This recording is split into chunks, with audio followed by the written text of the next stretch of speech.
Oh, Kuso, be a good boy and fetch for master. Hey guys, Ryan Melrose, and welcome to another dose of What-Ifery, and today we are continuing with one of the more unique Dragon Ball What If stories I do on this channel, and that is What If Freeza Conquered Kanassa. Now, I started this story because I wanted to tell a unique Dragon Ball story which completely gives us a sharp left turn and completely changes the history of Dragon Ball. And it was the opportunity to do something different with one of the most underrated Dragon Ball characters of all time. I'm talking about Raditz. Now, as I just said, this story started off with Freeza conquering Kanassa instead of Bardock, and Freeza is granted the power of foresight instead of Bardock. And just like Bardock, he could not control when he would get these visions of the future. Just like Bardock, it would come to Freeza at random times, and he kept seeing visions of a Super Saiyan who would oppose him on some green planet with green water, green mountains, and a green sky. That would, of course, be planet Namek. Freeza sees the horror of his end, and as he soon learned, the power of foresight was not something he could control. Not even the Kanassans, the one that were born with this ability, could control their foresight. That is the curse of this power.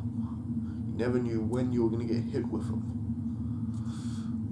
And at first, this drove Freeza into a state of paranoia and irrationality. He almost ran his entire empire into the ground, until he eventually, of course, did regain his composure and decided to do something about these premonitions. He started going to planets and conquering them himself so he could get stronger and do that thing the Saiyans used to do, that training thing, that getting stronger thing.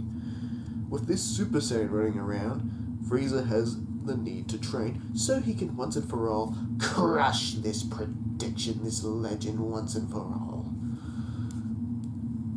This led to a morality boost within his man because Freeza was actually going and doing these missions himself with the Freeza Force and the Ginyu Force. And this led to King Cold ultimately questioning his son's behavior and ultimately getting killed by his own son because Freeza is just too strong for King Cold now.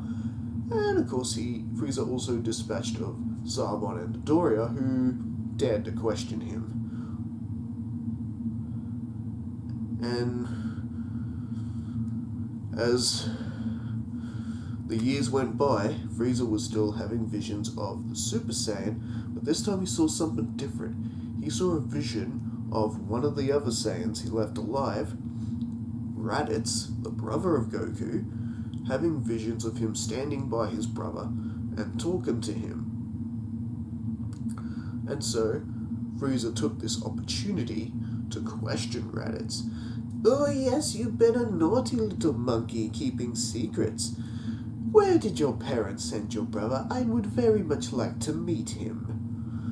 Raditz, of course, wouldn't sell his brother out, and Freeza ended up torturing him and taking advantage of the Zenkai boost and completely broke Raditz down into nothing more than a mere shell on who he used to be, an obedient slave. Essentially, you could say Freeza has created his own Broly. One who will serve him obediently without question. And with a brief fight with Cooler, Kuso or Slave Raditz, Freeza decided to name him Kuso because if you look it up in Japan, it literally means turd. A perfect slave name for Raditz. Anyway, with a brief fight with Cooler, who wanted to avenge their father, Kuso made short work of Cooler in his base form. He took on 5th form Cooler in his base form. And one night, Freeza decides to purposely leave Kuso's chamber door unlocked, and Kuso is now off in pursuit of his brother Goku.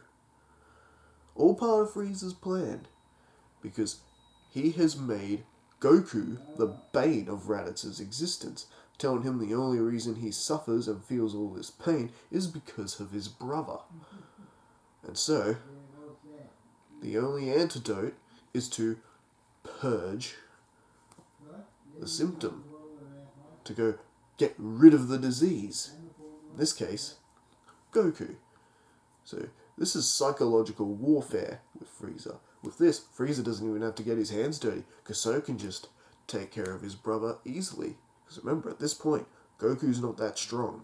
At this point, he's weaker than his brother was in the original timeline. And that was weak. Very weak. For a Saiyan. Alright, now Kuso having a run-in with Nappa and Vegeta, who are just horrified on what's happened to their former comrade, have taken off in pursuit of Kuso. Vegeta is not happy with what Freeza has done. He knows what Freeza has done to Raditz. And it's only a matter of time before Freeza does something in a similar fashion to Vegeta and Nappa.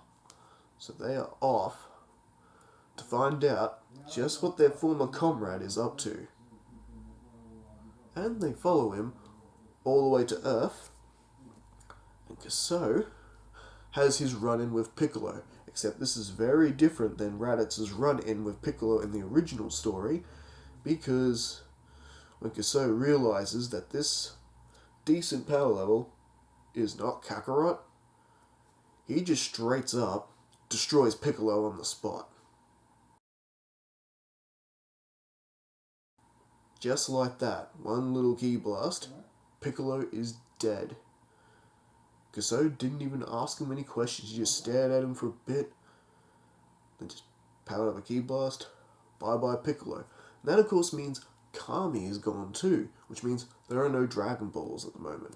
No way of wishing anyone who might die by the hands of this powerhouse back. Of course, he does run into Goku, or Kakarot, at Kame House, who's there for the whole reunion, just like he is at the start of Z. And we got Gohan, the little half Saiyan hybrid, who hasn't done any training in his life, because, Chi-Chi wants her son to be a great scholar, that whole chestnut. And then, Kuso does appear before Goku. Goku was already shocked and scared stiff because he actually sensed Piccolo's death. Kuso's power level could be sensed by everyone on the planet who can sense energy. That's how powerful Kuso's become. Kakarot is actually in fear. He knows he can't beat this guy. There's no way he can beat this guy if it comes down to it. Kuso's just staring at his brother. And then Kuso speaks. He says one word. Just one. Kakarot! And he powers up and he transforms into a Super Saiyan. Does Goku attempt to fight his brother? Yes, he does. It's Goku. The thrill of fighting someone stronger than him always thrills him, no matter the odds. He's a true Saiyan after all. And well, his attacks aren't doing anything to him, and Raditz is basically beats Goku down with one strike. He's not dead, but Raditz, he's about to charge up a one-handed double Sunday, but then suddenly, out of the blue, Nappa grabs him from behind. Come on, buddy, calm down. Get a hold of yourself, man. But Raditz Kuso in his Super Saiyan form is just too much for Nappa, and you got Nappa, Vegeta, and Goku working together to try and stop Raditz. Hey Vegeta, I guess Raditz ain't a weakling anymore, eh? Shut up, Nappa. And well, even the three Saiyans fighting together are not having much luck on Raditz. Not until Krillin, with his quick thinking, suddenly appears and says, "Everyone get ready to run!" And he unleashes a solar flare, and they fly away from Roshi's island, with Gohan also, of course. They fly away and they're heading straight for the lookout. Goku's just going, "Follow me, whoever you are. I know a place where we can hide." "We're not going to be able to hide. Raditz is a scouter. He'll be able to detect our energies." "Can't you just suppress your energy?" "Suppress our energy? There's no such technique." "Yeah, there is. I can do it. You can't read me on your scouter, can you?" "Well, I demand you teach us this right now."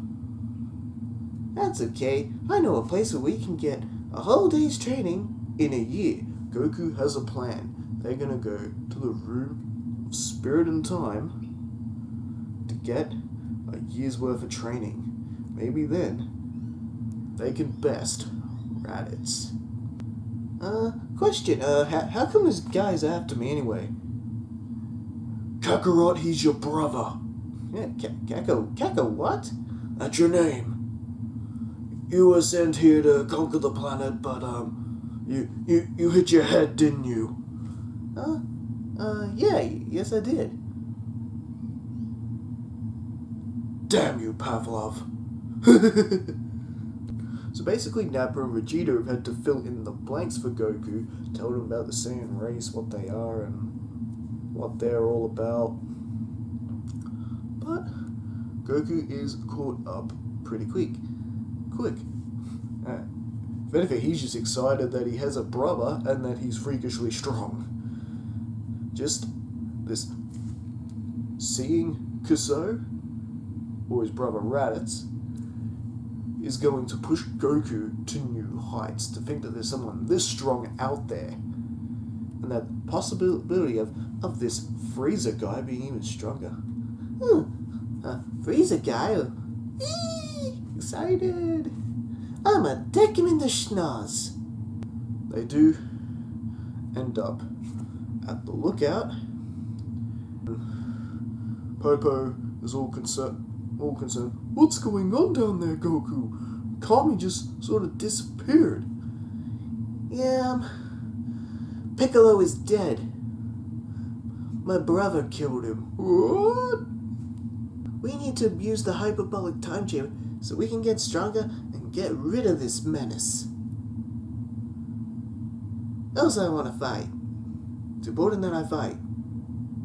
Gohan and Nappa go in first. Gohan and Nappa. Why Gohan and Nappa? Nappa is curious about the half-human, half-Saiyan hybrid. "Vegeta, can I see what the little one is made of? I will make a man out of him." "Very well, Nappa. You go right ahead." While Nappa and Gohan are doing their training for the day, which is a year in the hyperbolic time chamber, Goku is teaching Vegeta how to suppress his energy. He's actually properly teaching him so he can get a grasp on it pretty quick. And Vegeta, of course, being a Saiyan, is able to pick up on it pretty quick.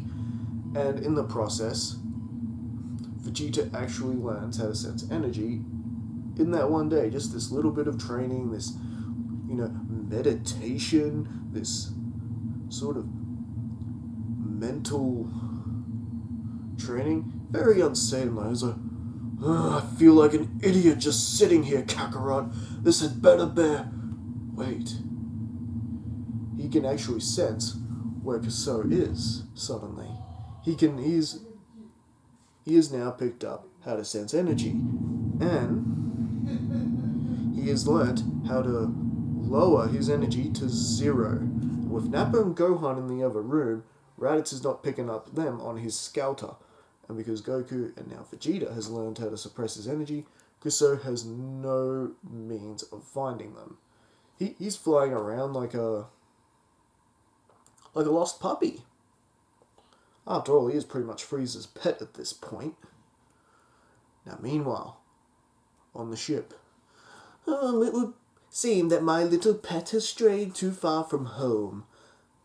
Oh, Captain Ginyu, Frieza has summoned the Ginyu Force.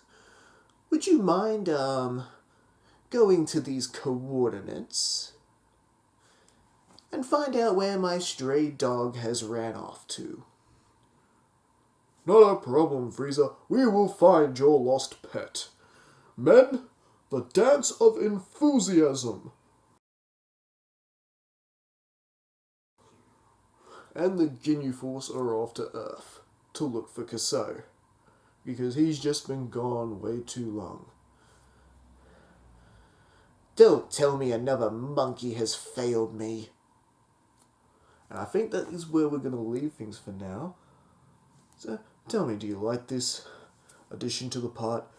Do you like the change that I've done with Nappa and Vegeta, that they're teaming up with Goku to stop this overpowered Raditz from running amok, and that they're already getting a handle on sensing energy and raising and lowering their power level to avoid detection from scouters?